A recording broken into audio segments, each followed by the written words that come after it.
Hello there.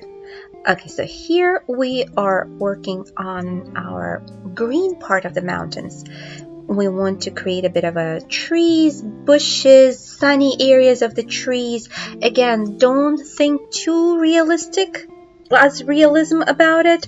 Try to think about more atmospheric, more juicy, chunky paint colors, and I'm outlining a bit of maybe possible tree trunks or something.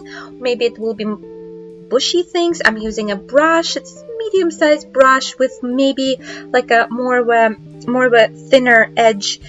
I'm also, of course, using palette knife here, and I'm not using any painting medium. There's no liquid, especially when you apply paint with palette knife. You do not want any liquids. You really just scoop it out right from the palette, and you're putting straight on the canvas. So here I'm actually going kind of parallel to the canvas, more horizontal movements, because I'm applying the flat ground. So if I'm trying to create flat ground that's already towards the bottom of the canvas, more in the valley, more our foreground. So kind of a flat horizontal movements where I'm creating that grassy patches of grass where it will be again more flat, right? So I'm trying to create an illusion of the ground.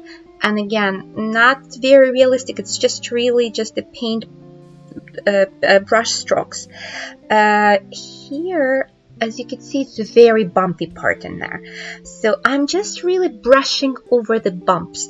And that also creates a really fun effect. You don't have to get with your green into every nook and cranny. You really could just apply on top. The same thing with the palette knife. I'm just brushing it over. Thick amount of paint, but brushing it over. So here you could see there's not just green. I'm just as well using yellows, ochres, reds, lighter reds, darker reds. I have phthalo blue on the palette as well, but that's sometimes maybe if you want to create a really deep green. So I'm using sap green, maybe adding a bit of crimson red and phthalo blue. It gives you really deep, really dark. If that's what you want to show, maybe a little bit of a depth, green mush depth. As well, applying more of a lighter colors of the green, just to show the variety, again, a variety of like how the sunlight hits our ground, right? So there's some lighter green, darker green, the yellow parts, maybe there's some flowers, something else.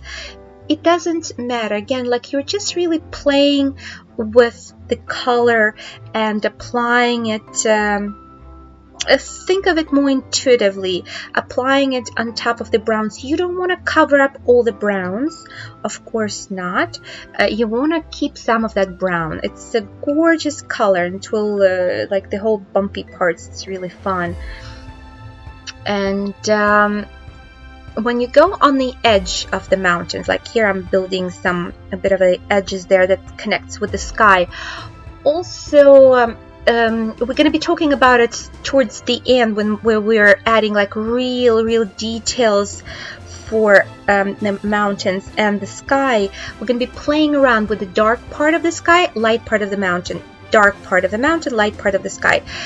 So right now I'm just intuitively applying green stuff, red.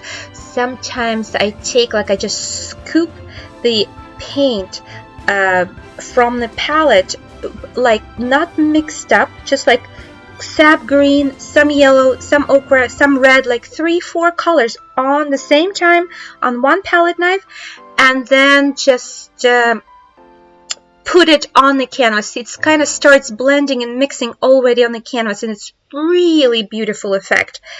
Like it becomes like really fun, really juicy color mixture.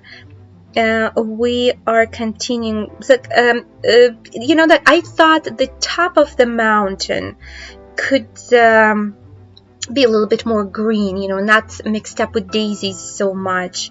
That's just my thoughts. I thought maybe they're not gonna be crawling up top of the mountain as much. Maybe they're more like in the valley. Also, like more the accents towards the middle of the canvas, towards the bottom, and the green will be just more like a frame supporting that white, beautiful, gorgeous flowers. So that's again my thought. That's like how I relate to composition, like something framing our main focus there, which are the daisies.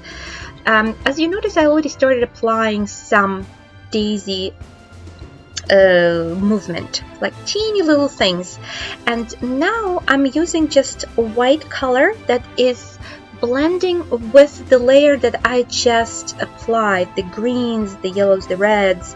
And that is also a useful thing to do to create, because our daisies, they're not all white, right? There's some of them are in the shadow, and that will just help us to connect our light daisy area to the ground that will be applied. So I will see you guys soon in our next segment. Have fun!